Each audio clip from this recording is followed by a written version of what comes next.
James Twin for the untouchable true school sports. Let's go, baby. Bow! Be careful what you wish for because it can become a reality. Yeah. The untouchable True School Sports Empire proudly presents something the boxing game's missing. Hey, what's going on? It's your boy BT, and I came here to talk some boxing with the thousands of True School Sports subscribers. Alright, so I wanted to discuss this because over the last year or so, I know for a fact that I've talked about this potential matchup. It's been a potential matchup that's been discussed on True School Sports within the last year or so. And, Jaron Ennis, Boots Ennis, Philadelphia's favorite boxing son, he's trying to get those big-time, legacy-defining fights to really push him forward in the sport. I remember before the Stanionis fight made, there was a moment in time where it was stated that Teofimo Lopez and Eddie Hearn, in Matchroom Boxing, they were in negotiations to do the Boots fight. And Eddie Hearn said himself that it was Jaron Ennis that instructed him to stop the negotiations. So he went ahead and he fought Stanionis in a good unification fight, won the Ring Magazine title, won the WBA title, enhanced his stock in the welterweight division, enhanced his status in the welterweight division.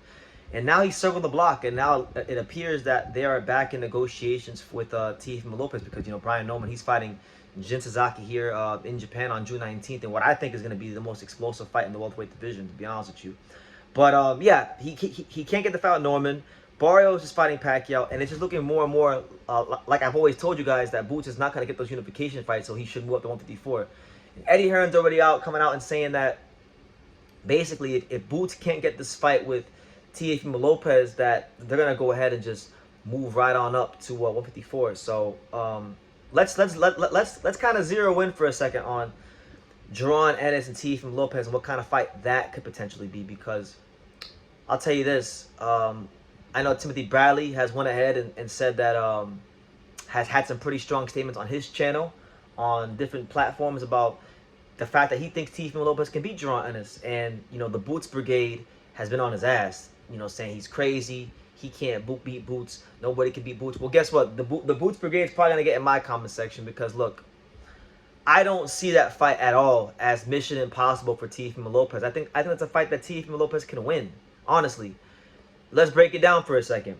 So, when you look at Jaron Ennis and what makes him a special, unique, and one of the most dynamic talents in boxing today, he's got very good fundamentals. I'll give him that. He's got above average power. I give him that. He's more of like an accumulation puncher, not so much a heavy-handed one-punch guy. But he wears you down and wears you out, right? Got elite footwork. But I think what makes Boots, what makes everybody think Boots is such a special fighter, and even me at times, I think he shows the ability to be a special fighter. It's the combination of being an elite boxer in terms of your fundamentals and an elite athlete. It's his athleticism, I think, that's the biggest advantage over a lot of fighters. Boots is an athletic guy. He even said it himself. He plays a lot of basketball when he's not training that much. He plays a lot of basketball. Traditionally, guys who are good at basketball or fighters that have basketball type of athletic ability, they tend to really, it translates well to boxing, right? If you're I think from my experience, right? It's his athleticism, right? And then when you go back and you look at all the biggest fights of his career, like Stanionis, Lipinets, I guess you could say Avanesian. Who am I missing? Like all the biggest guys, he's all the best guys he fought, and all of his best performances have been in fights where he is like 2 or 3 or 4 levels in terms of being an athlete. His athleticism far supersedes his opponent. He has much greater athleticism than his opponents, right? But the fights where he didn't look as great, i.e. the Karen fight, Karen is a more athletic fighter than pretty much almost everybody, if not everybody, on Boots' resume. And you saw Boots had he still won the fight, and it wasn't like a controversial fight or anything like that. But you saw he struggled a bit because he couldn't get into his bag with the athleticism. So I say all that, and I set the stage to say this. Teofimo Lopez far supersedes Karen Chukajan as an athlete. He is a very athletic fighter. He's one of the most athletic fighters in boxing. And because of the athleticism that Teofimo Lopez brings to the table, that will be able to offset some of the athletic things that Boots likes to do. So when they do fight, I think that fight becomes more about the skills and the fundamentals. And you know, one thing about Teofimo Lopez that we can say that we do know for a fact, it's not hearsay, it's not what we think can happen. We've seen Teofimo Lopez when he's fought like elite fighters like Lomachenko, like Josh Taylor, even like a guy like Comey, who was at a pretty good level when he knocked him out. You know, Teofimo Lopez in big time fights has proven to be special. Now, the fights where he's not expected to win, or the fights where he's expected to dominate and whatnot, those are the fights he struggles. Masayoshi Nakatani, when he lost to Kambosos, Sandor Martin, those are when he struggles. But when it's a guy that's looked at to be equal to or greater than him, he's just one of those guys that fights up and down to his level of competition. So I don't think it's crazy to think that Teofimo Lopez can go up there and beat Boots. I saw Karen moving on Boots, and he had a hard time working that out in both fights. Not just the second one, but the first one too. You know, the only thing is Karen don't really throw up enough volume to trouble Boots, but the footwork was troubling him.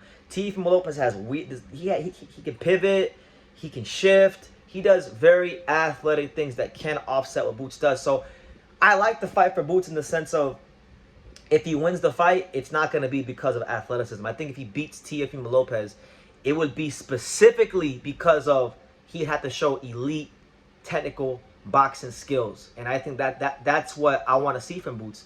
Because people love when Boots is doing his best Roy Jones Jr. impression and showing you all the athletic movements. Like Romain Villa, another one. A guy he was a much better athlete than. But, okay, when another guy is close to or equal to you in the athleticism department, and he offsets some of what you do, can you make the adjustment and can you display superior boxing skills? I have that question about Boots. I have less questions about Teofimo Lopez in big fights because of how he's performed in the past in big fights. Obviously, if he fights Boots at 147, Boots is going to be bigger than him, so Boots will have that advantage. You know, but it's still going to be Boots fighting in a big fight. We never seen Boots in, like, the Stanley fight was the biggest fight he had. I give him his credit. He looked amazing in that fight. But this is a different type of challenge if it happens. And I think it should happen. Boots needs a big fight. I think Teo needs a big fight. I think in a sense, you know, even though Teo's not officially a welterweight, they kind of need each other. And, you know, I'm not sure if they want to wait around for Norman. Norman's going to be here in Japan fighting Jin Tazaki. It's not even guaranteed that Boots, that Norman has the belt in about a month from now.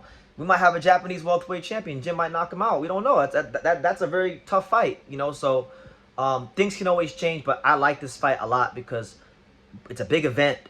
It's going to get Boots a lot of notoriety, and it's a chance for Teofimo Lopez to be in a big fight again. And we know that when he's in big fights, Teofimo Lopez is a different type of fighter. And I think the Jaron Ennis fight is the kind of fight that will get Teofimo Lopez, you know, to show like get the best out of him, you know.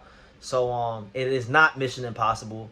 I give him a great chance. I don't have an official prediction, but I would give Teo a great chance to beat Boots because I've seen enough in the Karen fight, both Karen fights, where, you know, he had some hard time making the adjustments, and that was with a guy that's not even as athletic as Teo, who doesn't even have the big fight pedigree as Teo. So I think it'd be a great fight, and I want to see it. So those are just my preliminary thoughts. It looks like whether or not that fight happens, according to what Eddie Hearn, if I take what Eddie Hearn says at face value, which I really shouldn't because Eddie Hearn's a promoter and these guys lie, but if I take what he says at face value, if they don't get this fight done, they're going to go explore future at 154, which I think is great. So either way, I'm happy. Either we get a great fight with Teo and Norman, and or Boots goes to 154 if it doesn't happen. So I'm good either way. But yeah, let me know what you guys think in the comments down below. What do you guys think about what I said, and what kind of chance do you give Teo? And you know, yeah, just give your thoughts, and yeah, leave your comments down below. Make sure you guys take the time to subscribe. And like I say in every single one of these videos, you can love me or you can hate me, but I'm just a kid from Daniel. So until next time, take care, guys. Thank you for watching another video on the untouchable True School Sports Empire. I'm in the fight capital of the world, Las Vegas, Nevada, and we got a monster in town. For more great boxing content from America to Japan and everywhere else in between, make sure you guys subscribe, stay tuned, and keep it locked.